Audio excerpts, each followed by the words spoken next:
Rehansh garden के बाहर लगी हुई खाने की रेडी पर चला जाता है और वहां से पाव भाजी और अनोखी की मनपसंद भेलपूरी लेकर अनोखी के पास आता है। रेहांश को आते देख अनोखी थोड़ा मुस्कुराई और उसकी ओर ही देखती रही।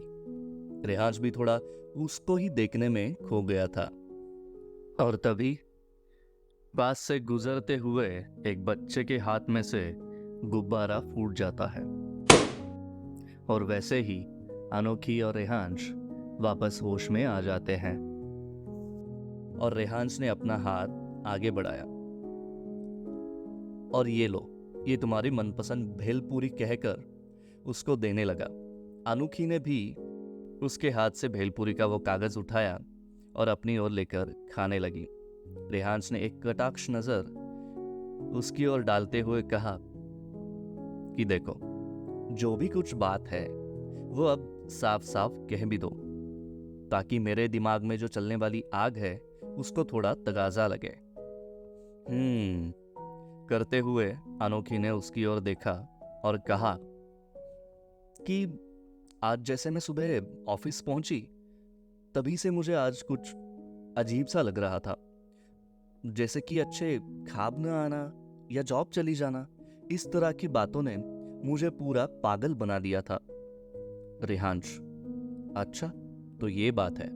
अगर तुम इतना नेगेटिव सोचोगी तो पूरा दिन क्या हमेशा यही होगा तुम्हारे साथ।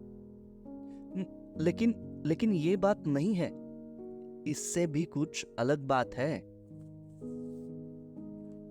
अच्छा, तो जो बात है वो बता भी दो। अब और कितना इम्तिहान लोगी इस छोटे से बच्चे का। हाँ बाबा, बताती हूँ। दरअसल बात यह है कि मेरे जो मैनेजर है ना, पटेल सर, वो कुछ ठीक नहीं लग रहे हैं। क्यों, क्या हुआ?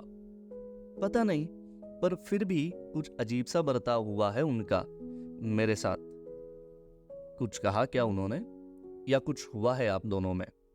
नहीं, ऐसी बात नहीं है, लेकिन मेरे काम को लेकर वो आजकल ज्यादा खुश नहीं लग रहे हैं। हमेशा कुछ ना कुछ कमियां निकालते ही हैं ताकि मेरा काम और खराब हो जाए। अच्छा, तो तुम उनकी शिकायत एचआर से करो, इसमें इतना क्या टेंशन लेना है। इसमें एक बात है कि कल हम बात करते करते उन्होंने मुझे कहा, अगर काम नहीं तो जॉब नहीं, जितना जल्दी काम होगा उतना खत्म करो, वरना कहीं इस जॉब से हाथ ना धो बैठो। क्या, ऐसा कहा उसने? एक काम करो, कल सीधे जाकर उससे बात करो कि दरअसल वो तुमसे चाहता क्या है, क्योंकि मुझे भी ये कुछ ठीक नहीं लग रहा और मुझे ये भी पता है कि उसने तुमसे किस लिहाज से बात की होगी। जितना जल्दी हो सके उतना जल्दी बात करो, बाद में ऐसी बातें और बढ़ जाती है। अनोखी भी उसके हाँ में हामी भरती है और भेलपूरी खाने लगती है।